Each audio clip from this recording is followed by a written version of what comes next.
This week on Government Matters. This is overkill because it's an arbitrary number. The backlash over deep cuts to federal travel spending. We have an in-depth report. The network integration evaluations, or NIEs as we call them, are a significant undertaking. But is the U.S. Army's biannual tech test really working? A new government report finds some major flaws. It's based in part on BRAC. Would a government transformation commission live up to its name? Government Matters starts right now. From ABC 7 and News Channel 8, this is Government Matters. Thanks for joining us. Government is the engine that runs this city. That's why Government Matters. Every Sunday we'll bring you the week's top headlines in tech, security, and management. I'm your host, Morris Jones. Topping headlines this Sunday, possible civilian layoffs at the Department of Defense. According to Bloomberg News, DOD may have to fire more than 6,000 workers if automatic cuts known as sequestration remove another $52 billion from the 2014 budget. Those cuts would amount to less than 1% of the non-uniformed workforce. Still, they fall heavily on the civilian side. President Obama promised to exempt military pay from sequestration. On Tuesday, the U.S. Labor Department announced final rules for hiring veterans and people with disabilities. They require federal contractors to meet a yearly benchmark based on the national percentage of veterans in the workforce. Currently, that figure is 8%. The rules also ask federal contractors and subcontractors to introduce a hiring goal for people with disabilities. That figure is 7% of each job group in a company's workforce. The rules take effect in about 6 months. Federal travel card spending fell by 17%, or $1.73 billion in fiscal year 2013. That's according to the Federal Times. They crunched figures from the GSA Smart Pay program, a charge card used by 2.5 million people across government. It's part of a new and aggressive OMB directive. But as Hatzavella reports, not everyone is happy about it. It all started in 2012 when an Inspector General report found that spending $800,000 for a General Services Administration conference was excessive and wasteful. Since then, the Office of Management and Budget is forcing agencies to cut travel spending by 30% through 2016. Agencies also have to report any conference spending that exceeds $100,000, and employees must get permission from senior management for expenses related to travel and conferences. This is overkill because it's an arbitrary number. There's not a 30% waste of travel dollars that you can just simply slice off the top and then get better government. That's not how it works. Max Stier is president and CEO of Partnership for Public Service, a nonprofit, nonpartisan organization whose mission is to make the federal government work more effectively so it meets the needs of the American people. Stier says a better approach would have been to ask agencies to look at travel budgets and make sure there weren't any wasted dollars. What about an agency that's doing it really, really well, really efficiently, and they have to take 30% off? Versus an agency that may actually have the ability to cut 30% off and not have any harm to their mission. That's not the way to do business. He adds the effects are already hurting the science community. Across the board, agencies are having to make bad choices because of these restrictions. But a spokesperson for the Office of Management and Budget tells Government Matters each agency needs to focus any conference and travel spending on mission-critical activities and to ensure any related spending best serves the American people and an effective and efficient use of federal funds. Is a bad idea because there's no justification for it. Eric Hansen works for the U.S. Travel Association, an organization already feeling the consequences. He says businesses are losing revenues and clients, and taxpayers are losing out because they're getting reduced services from the federal government. You need to be budget conscious, but the goal should not be to cut travel budgets across the board.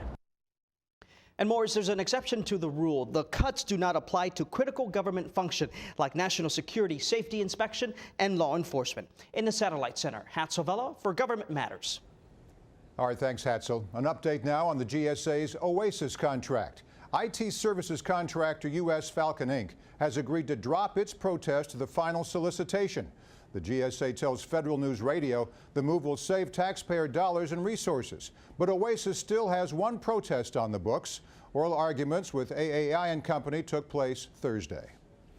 This week, Washington Technology put out its annual rankings for the Fast 50. It showcases federal contracting's up-and-comers, all ranked by compound annual growth rate. OBX Tech, a Tysons-based IT business, topped the Fast 50 this year. Compared to 2012, they grew by more than 300%. With these small businesses, a lot are single owners or a group of people that own these companies. So that independence is sort of part of their personality, and they really can shift their companies, and that's sort of where the agility and the innovation comes in, because they can spot trends and really start to turn that ship pretty quickly. We'll turn this ship from headlines to tech, straight ahead on Government Matters. In 2009, the Department of Veterans Affairs used Agile to build a critical new system for the GI Bill. Now other agencies are following suit. But are there pitfalls to the modular approach? I sit down with the editor of Fierce Markets next.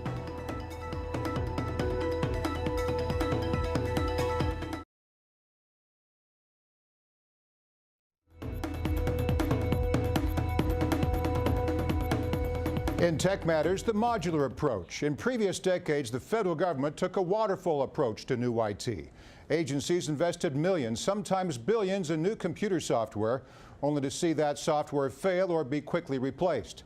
This week, we're looking at a relatively recent trend, Agile and other modular software development by federal agencies. Joining me now with more on Government Matters is David Pereira, Executive Editor of Government Publications at Fierce Markets. Dave, as I understand it, building with Agile is like building with Legos. Federal agencies can create an IT system one block at a time and change things up as they go. That sounds smart, but it also sounds messy. What's the benefit? Well, it's not quite like Lego. It is a little bit like Lego in that you have blocks and you're building the blocks and you're able to change the final picture as you go along. There can be some recoding and some refactoring as you go along, because the problem with Agile is that if you're doing a increment by increment approach, then you might find at some point that you actually have to go back and reorder things as you go along, which is one of the things that actually makes Agile a little difficult to do and a little unorthodox when it comes to standard federal ways of measuring program performance and program ability to execute against its goals. Now, the Department of Veterans Affairs adopted Agile in 2009 to build a critical new system for their GI Bill. Did it work? Well, former VA Chief Information Officer Roger Baker is certainly saying it does, and it probably is working. It's probably worth pointing out that the Government Accountability Office back in 2010 did raise a few objections. They were saying that some of the iterations that were pushed out, there wasn't a consistent definition about when an iteration was actually ready for an end user to start using it. And they did bring up some questions about testing. Now, whether that actually points to a program that was in difficulty or whether it just goes back to my earlier point about how Agile can be a unorthodox fit with the way that the government measures performance, that's an argument to be made either way. All right, Dave, fast forward 4 years. Now, several federal agencies dabble in the modular approach. You released with Market Connections a two-part study on this trend. Let's hit some of the highlights. 60% of federal workers rate their major IT projects a success over the past 3 years. 64% say modular development improves IT outcomes.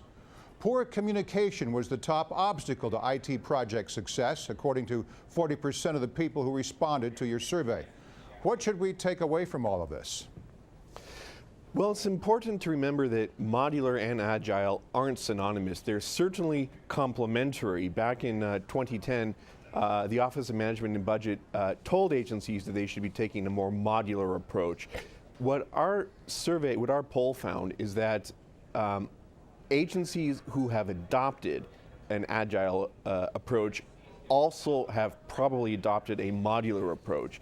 So we see that having gone to modular, which is an OMB requirement, which is actually a requirement going all the way back to the Clinger-Cohen bill of 1996, does lend itself to also adopting agile. You don't have to be agile in order to be modular, however. Dave, before you go real quick, you also studied Agile's current role in all of this. According to your results, 1 in 3 federal IT agencies use Agile software development. Did that number come as a surprise, and do you expect it to rise? It's actually quite large, I would say, for the federal government. Agile isn't new. Agile has been around for more than a decade now, but it's new to government, and it requires, in many cases, the government to rethink how it measures IT program success. So I actually think that's a fairly high rate. Agile also isn't for every program necessarily. I do think that it will go up. I would be surprised if it ever becomes the dominant majority default option, however.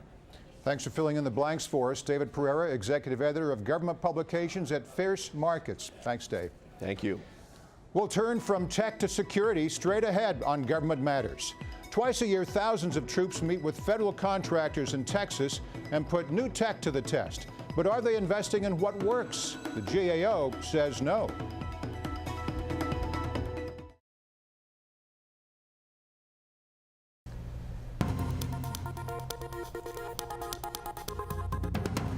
In security matters, the U.S. Army's tactical network.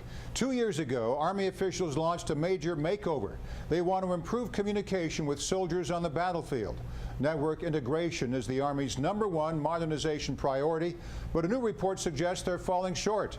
Joining me with the latest on Government Matters is Belva Martin, Director of Acquisition and Sourcing Management Issues with the Government Accountability Office. Belva, these new systems will cost about $3 billion a year. Tell us about them in plain English.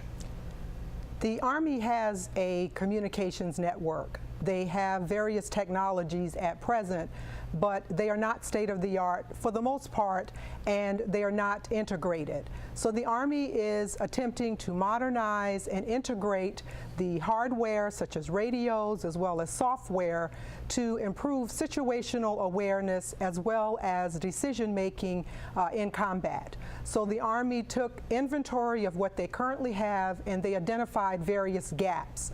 And so they are attempting to get both hardware and software, as well as sensors and other transmission devices to help them improve their network. Since 2011, the Army has conducted 5 network integration evaluations, or NEIs. I compare them to final exams taken twice a year. What's involved and what is the Army looking for? The network integration evaluations, or NIEs as we call them, are a significant undertaking. They happen, as you said, twice a year at Fort Bliss in Texas, and some activities also take place at White Sands Missile Range in New Mexico. The Army has over 3,800 soldiers, over 1,000 vehicles, and it covers a territory of over 12,000 square kilometers, and it lasts about 6 weeks. And what the Army is attempting to do is to bring together systems that they are developing, as well as technologies that industry is offering to help to fill the capability gaps. And they are doing a combined exercise, which is more cost effective than testing systems individually. So you have the test community with their protocols, as well as soldiers who provide feedback on how to design and integrate this equipment before it's sent to the field. All right, Belva, now that we have some background, let's get into the meat of your report. I'd like to read an excerpt. Despite poor results in developmental testing, the Army moved forward to operational testing for several systems, and they demonstrated similarly poor results. Yet the Army plans to buy and field several of these systems. That sounds counterintuitive, Belva. How did the Army justify those decisions? We agree. One of the major findings in the report is that some of the decisions that the Army is making to acquire the equipment that did poorly in operational testing is at odds with the information and the knowledge that they're gaining from the NIEs, because that's one of the values of these evaluations, is the knowledge that they're gaining. Army officials have said that this equipment helps to fill some capability shortfalls and operational needs that would otherwise go unfilled. But there's a lot of risk involved with this strategy. One is the Army would probably spend more money to correct these deficiencies when they are producing the systems as opposed to correcting them earlier, and the Army may also risk putting equipment in the field that does not meet all of the performance requirements. How has the Army reacted to what you've suggested? The Army did not disagree with our findings.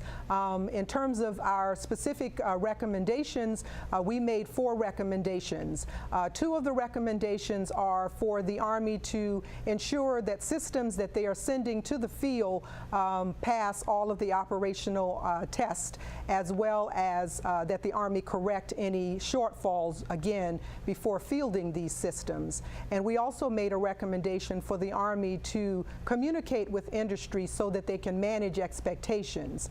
Because as I said, if industry is spending its own money with the expectation that the Army is going to purchase some of these systems, the Army is concerned that industry may lose interest. So it's important to communicate with industry. You bet. Integrating all this gear is not an easy matter, but stay on top of it. Belva Martin with the Government Accountability Office, thank you. You're welcome. Thank you for having me. We'll turn from security to management straight ahead on Government Matters. A pair of Prairie State politicians want to transform government. But will the commission they envision hand over the keys of procurement to federal contractors? The Center for Organizational Excellence weighs in next.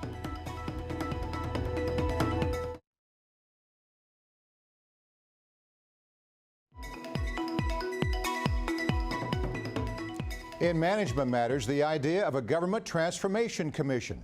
It's the brainchild of former Controller General David Walker, head of the Government Accountability Office from 1998 to 2008. Walker formed a nonprofit group, and it has some major muscle behind it.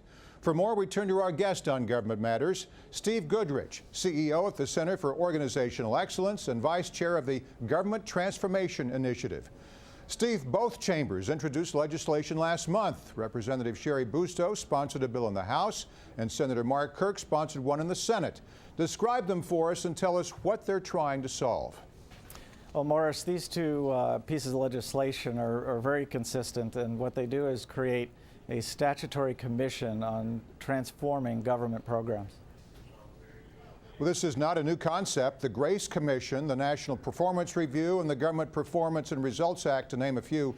This iteration is based on BRAC, the military's base realignment and closure process. Talk about the similarities.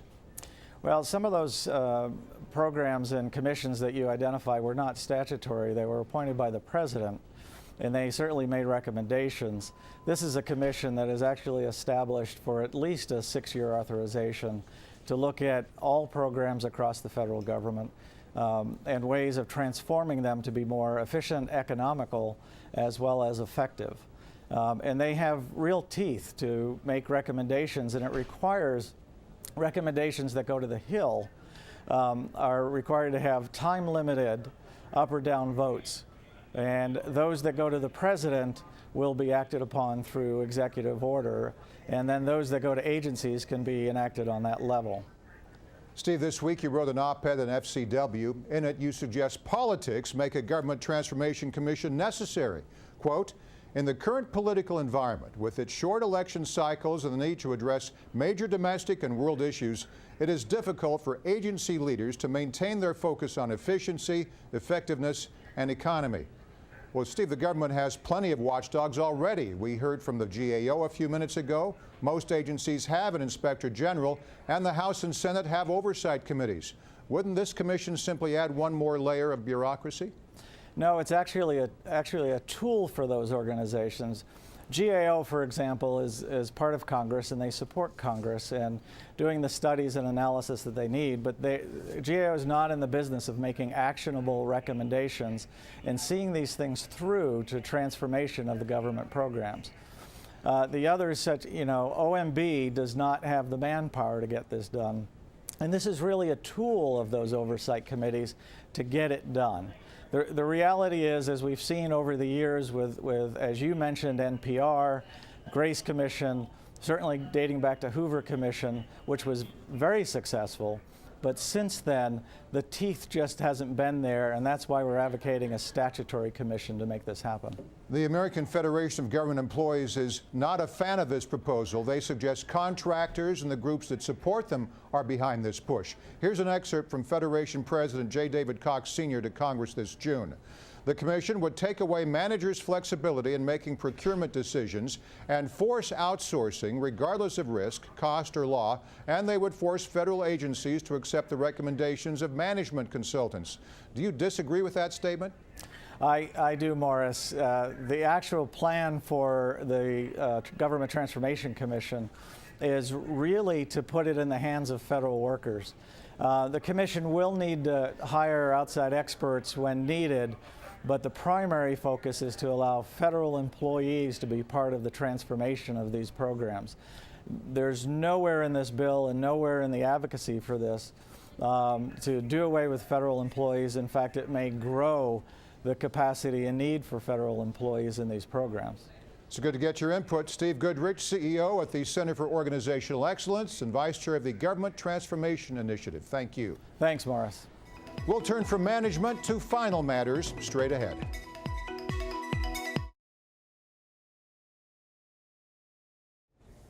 Well, it's official. The American Council for Technology and the Industry Advisory Council, or ACT-IAC, is now accepting nominations for the Igniting Innovation 2013 Awards. Ultimately, the awards will go to 30 IT standouts working for the federal government and the average citizen. For more on these specifics, head to actgov.org. Nominations close September 13th. Thanks for being with us. I'm Morris Jones. Your week is filled with other matters. Safe Sundays for us.